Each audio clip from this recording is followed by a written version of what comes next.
everybody, this is TT Lemon and I hope you enjoyed that introduction. It will be a bit nostalgic for a few of you, I'm sure. If you recognise what it was, you can just put your answers down in the description. I'm sure quite a few of you will be able to get that. But anyway, here's the door. Got Waterfall here, and this one's I've got here in the example set up a bit differently to what I had in the introduction. Pop down the torch key. Boom. Path will pop up for you. Waterfall splits, door opens, awesome. Step on the pressure plate, close behind you. Now you come through. Just as simple, pretty fast, and yeah, so here we go.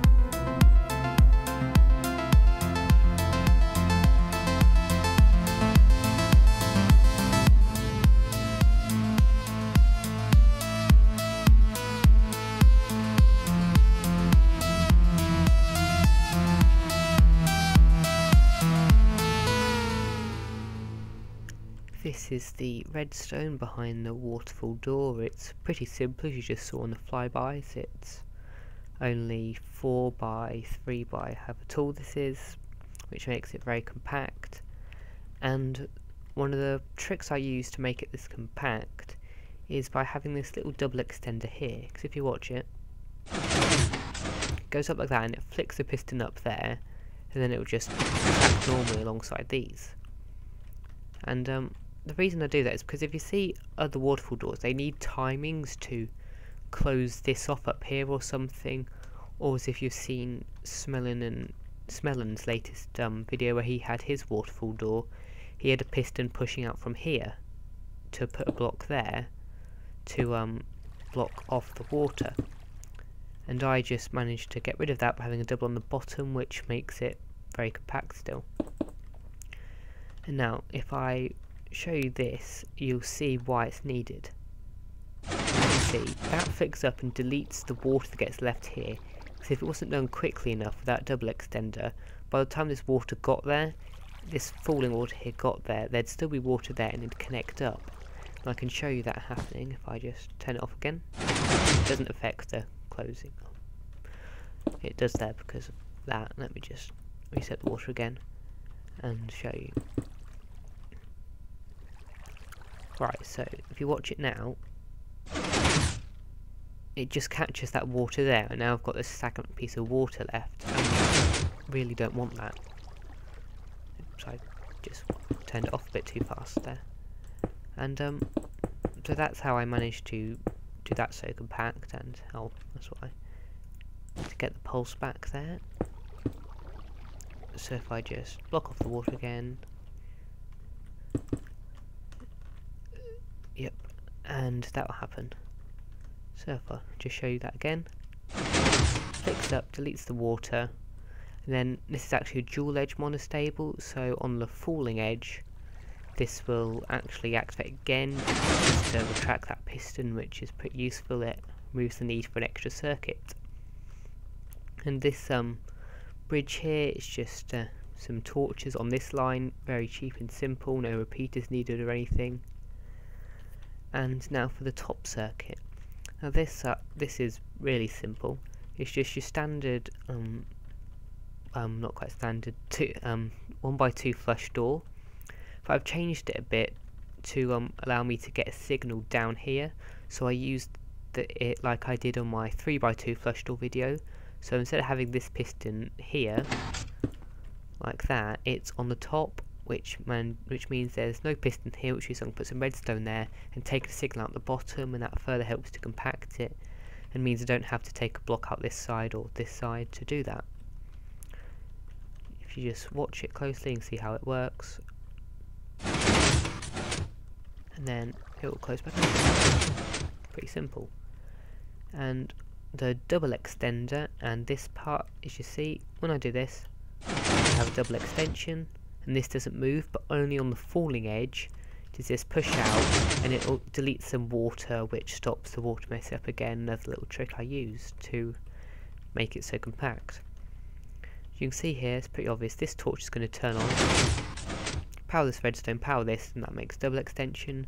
Then we need 2 tick delay on this to allow it to attract properly, and we do that with 2 torches, here and here. And also I managed to fit in this little monostable here on the falling edge to pulse this and do the last subtraction for the double extender.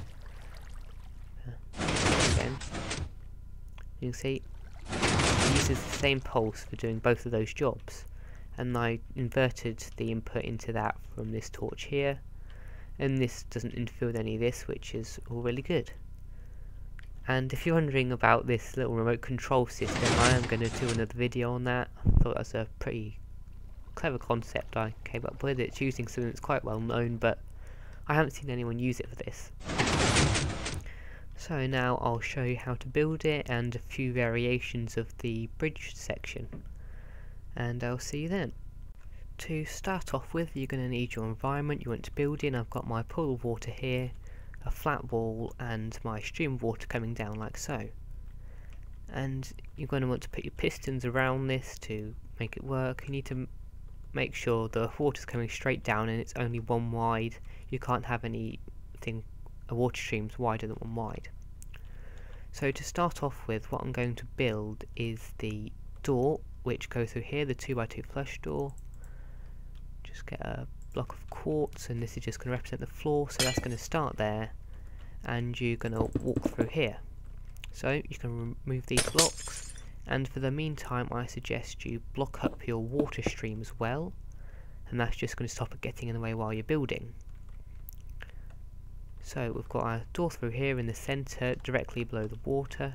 You want to place pistons like this, so on that block there, going up like that, and then on the side of that 2 pistons, and then a block you're going to have pushed here, and that's going to get pushed out, and you have another one pushed from the top, so you want a piston there with a block to be pushed there, and then you're going to block that up, and you can block the wall up on both sides and place the block there, and this is your door. Next you're going to want your double extender, which is going to go on top of this piston, so if I can get it in here, double extender like that, a single piston on that facing outwards, so these two are going to push blocks out like that, and then we have some pistons on the bottom as well. So on the first block in front of your water pool, you're going to want a double extender like so, double extender, and then if you have your bridge coming out, you're going to have a line of pistons coming out like so, but there are a few different arrangements you can do. Like you saw in my introduction, had a little boat dock instead of a bridge, but you can do whichever you want. I'll show you how to build all of them, but for the moment I'm just going to do the bridge like that. Now order the redstone, so I'll start from the bottom up just to make it simpler when you're building it. So first of all, if you've got your bridge like so and your double extender, just bring a line of blocks along the side of it, on the side with the door, then just torches like that, and that will power them all correctly. Now you're going to want to get yourself a redstone power block, and that's going to come down from below this piston here, a sticky piston with a power block on.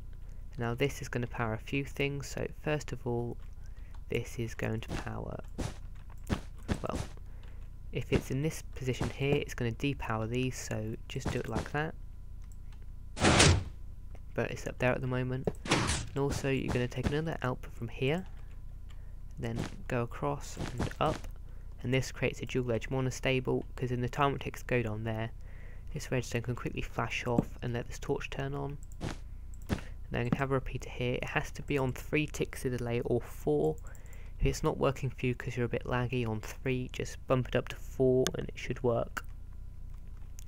Now that's all the bottom circuit is. Next we're going to do the top, and I'm going to do this circuit here for the door. So all you're going to do is just take a line round like that, and then up there, so you can have redstone here, coming round and up there, and repeat it on 2 ticks of delay there. Pretty simple. And that's all that door done. If I just get this lever, you can see that all extends and the bridge goes away. Open the door and the bridge extends. Now, this green block here is going to be our final input. It goes there. You're going to put a torch on top of that with a slab on the side of this block, the top half, so you can place redstone on. You can see you need a solid block here, so I'll just do that. This will be part of your wall when you're done. Now next, as you can see, that does retract but doesn't pull the block back, so we're going to need to add delay to this back to make it work. So block there, slab there, so the redstone line doesn't power the piston. Up into block with torch, block, torch, and this adds the 2 ticks of delay. Now all we need is the last block of retraction, which I'm going to do with a pulse limiter. So we're going to place a piston on the side, that dust powers the piston and the block.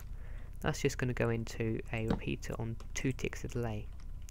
So we can see now, that's the whole thing done. It's really simple, so we can just let our water out.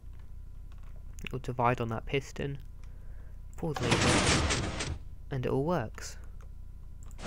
Now, for the bottom system, if I just reblock off my water, I'll show you how to make a boat dock at the bottom now. So if I just close everything up, and so we're not going to have a bridge, so we can remove all this and remove these pistons. Just block that up. We're not going to need any of that. So what you're going to do instead is we need a torch on the side of this block. This just is for the double extender. Then we're going to need pistons around that. We're going to need, if I just take out these 3 blocks here, a piston here, there, and there, and blocks on top of them. And now when these pop up, it's going to have 2 pockets there for the water to fall into, and then a little bridge there, and you can park your boat up next to it like you saw in the introduction, and it will all work. So if we just bring our line around like this, actually, now thinking about it, you can remove that torch, and I'm just going to depower that for the moment. You can see, just torch on those 3 blocks there, place the dust, move the block back down, and now we have a boat dock. So you can see, water down. If I just get a boat, you can sail up in your boat, park up against here, and hop out. And you can walk along, pick your boat up, whatever. And when you go back inside, toggle the input, and it's like it was never there. Now for the input, what you're probably going to want to do is have some sort of secret input outside, so over here somewhere, like I did. You can have a torch key or something going into a T flip-flop, and behind it maybe have a pressure plate here, which also goes into the T flip-flop, so you can close it behind you. Right, I'll show you how to build that torch key I showed earlier. It's really simple. So the torch is going to go on this block here, and it's going to go down into piston with a power block into a repeater on 2 ticks of delay coming out of it. And that just goes up into a piece of redstone. Oops. 2 ticks of delay, and then you're going to want your piston there and that there. So when I place this torch, it's going to power this piston, which turns it off, which depowers it. It's really simple. And you don't want to put it on 1 tick of delay, because that happens and it breaks. So you want to put that on 2. And if you want to take an output from that, just put a torch there. Then you can lead that into your T flip-flop. You've got to go into this input. You need to remember also on the input you need a repeater input to make sure this gets powered. And have it from there or from here. And just hook, just do something like this. And just make sure these all run into the same T flip-flop, so you can toggle the input and make it nice and hidden. So yeah, thank you for watching. This has been TT Lemon. If you like the design, give it a like. If you want to see more of my stuff and you haven't already, hit the subscribe button. So thank you for watching, and this has been TT Lemon.